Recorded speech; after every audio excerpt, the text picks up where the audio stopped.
Hey Cancer, welcome to Divine Duality Tarot. My name is TJ. If this is your first time here, welcome. And if you're returning, thank you so much for coming back to hear what we got to say, what I have to say. So what I do here is quick, try to get a quick relationship, love reading, get the general energy for you going into the week of January 23rd. That should be that Monday.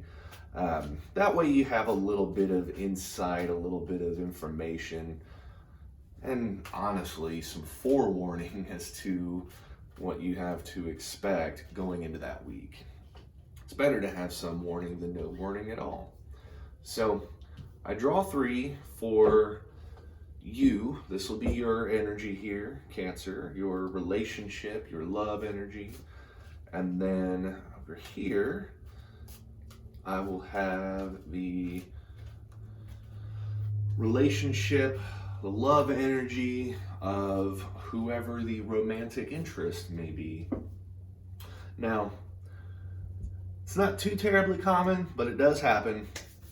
Usually everything's pretty straightforward, but sometimes a message is not quite as clear, maybe, just a little vague, may not 100% seem like it fits in. And since all the messaging here is there for a reason, I do have a second deck here for clarification should we need it. So let's start with you, Cancer, and see what's going on. I'll start with you since this video is about you. So leading it off, you have the Ace of Swords, which is a new beginning. A new truth is forming. This could be a new idea of something, what you need, what you feel you need to do, something that you want to do, a new way of doing something. It is the discovery of a new truth, a new force behind action. And then you have the Two of Wands, which is flirting, and I think in this case more so planning for the future. It's somebody who is using their, or I shouldn't say using, someone who is developing the will to move into a new future situation. Now, it's not always a good situation. Some people use their willpower for negative means in the pursuit of doing something, that's not quite as good. But in general, it is using your willpower to prepare, to focus on, to develop the steps toward a new future. So, new idea, planning for future. Which rounds it out at the Star. Now, the Star is healing from a past relationship. It's trusting in yourself. It's the understanding the past is behind you. So, Cancer, what we have here is a rebound.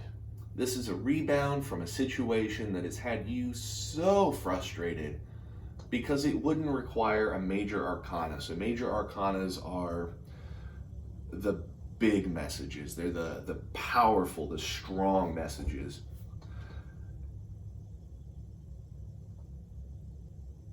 What is that sound? I think somebody's got their car started outside.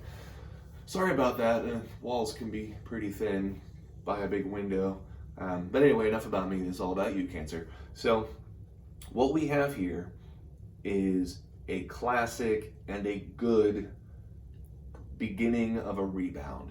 So you've been dealing with something that has been incredibly crushing, incredibly painful. And you have finally got the idea. You have the power behind the idea. You have the willpower and the ability to understand the situation. Because the past can't be behind you. You can't heal from something if it's still actively hurting you. It's like if you're stuck in your own head, if you're constantly reliving that trauma, you're not getting better. This is that moment that you finally have the energy, finally have the willpower, finally have the focus to recognize what this problem is and are finding ways to overcome that. Those ways hopefully will pan out, but the general energy behind it is on your side. You have the wind at your sails. You're still in charge of where the ship goes, but you have that energy to make that happen. So let's go with your romantic interest. Let's see what's going on with them.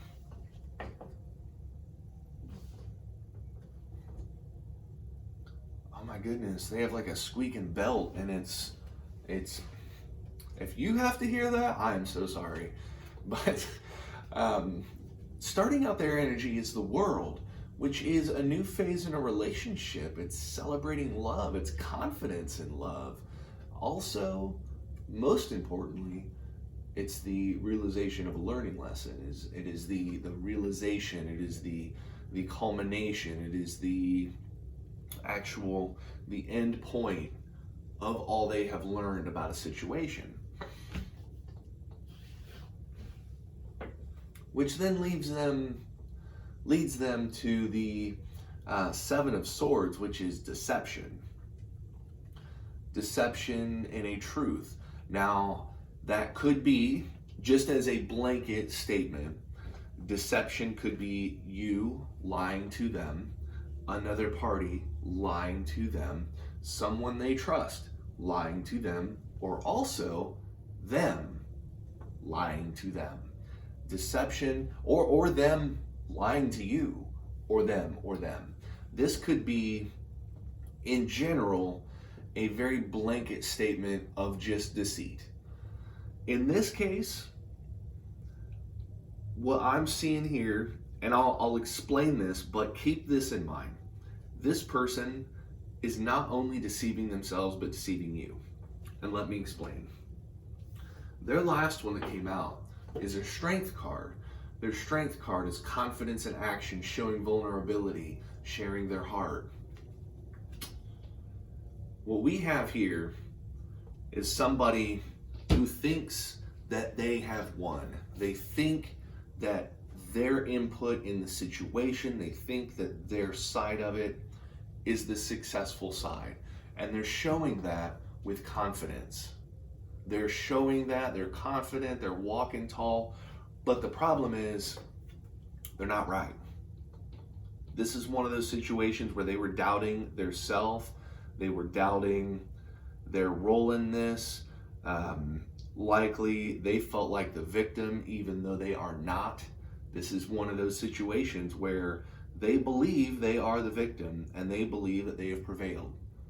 So this person, and it's not necessarily that they're doing it on purpose, at least now. They were at one point. I mean, don't get me wrong, they are fully aware of how this started, but they have convinced themselves, and through their actions are starting to try to convince you that they were the right one.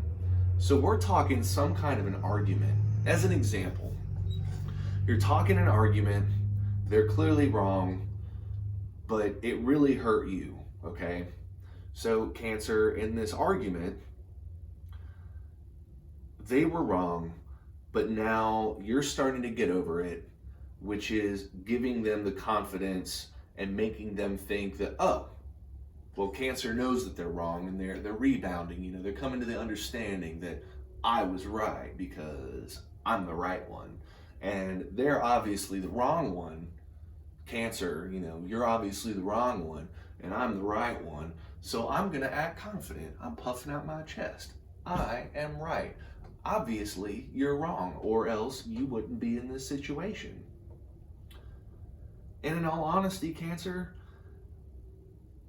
that kind of confidence from somebody, especially if they think that they're right that much to the point where they've convinced themselves of it,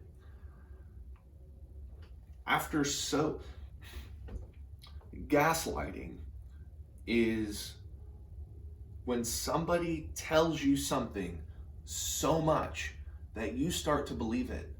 when you are constantly told the same thing over and over and over again, the sky's purple, no, the sky's purple, I swear to you, the sky's purple. After hearing that for days and days and days and days, you might actually look out the door, be like, is that purple? Or you may subconsciously even recognize it as purple. I'm not saying that's a weak, it's not a weak-minded thing, and obviously the core truths, it's going to be really hard to break you of those, but when it comes to arguments and such, gaslighting is really easy to do, especially if you're in a weakened state, which you have to be, because why else would you be healing from the past? Cancer, what this is going to require is a level head and steady decisions. All right, the wind is at your sails. You have the choice as to where you steer that ship. Are you going to let them help you steer the ship and in turn start to go where they want you to go? Or are you going to steer that ship by yourself and understand where you need to go? They want you to go. Where do you need to go? And I'm telling you, if you go where you need to go, you will discover your way around whatever this crap is, and you'll see through it. You're in that very foggy patch right now, but if you keep going, if you can turn your willpower into self-healing, use these new ideas, use your Ace of Swords, use those new truths in a positive way. Don't jump to conclusions, but use that power that's at your sails to make the right decision. Use that power to see through what this is. Now, I'm not saying to revisit an argument because you're already healing from it. But what I am saying, and on the argument part, you're already healing from it. You're moving from the argument. You're moving from this hurt, this pain, this, change in the relationship status quo. They already think that they've won. And nothing you say right now is going to change that. I'm telling you, if you address this right at this moment, all you're going to do is validate their deceit, bolster their strength, and truly make them think that, oh, you're coming back for more? Let it settle. Let it settle. Get all the facts. That way, when you do decide to revisit this situation, if you do, find the strength. I'm hoping that you'll find the strength to revisit it at some point. But when you do, to solve this problem once and for all, if you have all the facts on your side, it's really hard to argue that. It really is. Because when they start turning to emotion as their defense, you have won. They can think that they're right all they want. But if you're actually right, then it's going to be a lot easier for you to take the high ground and feel better about the situation. And eventually they'll have to come to grips with the situation. They can only lie to themselves so long. But the trick is, don't let them lie to you. See through the crap, take that strength away from them, and you'll come out of this in a better spot. Cancer, I really believe that if you're smart about it, if you're smooth about it, if you're calm and really wrap your mind around the situation, it'll help you heal, it'll help you see through their crap, and you'll end it on a good note. I really do. And with that, ending on a good note, Cancer, I really do thank you. I mean, seriously, I do thank you for spending your time here, listening to what I have to say with the messaging that I got for you. And with that, Cancer, I will see you next week.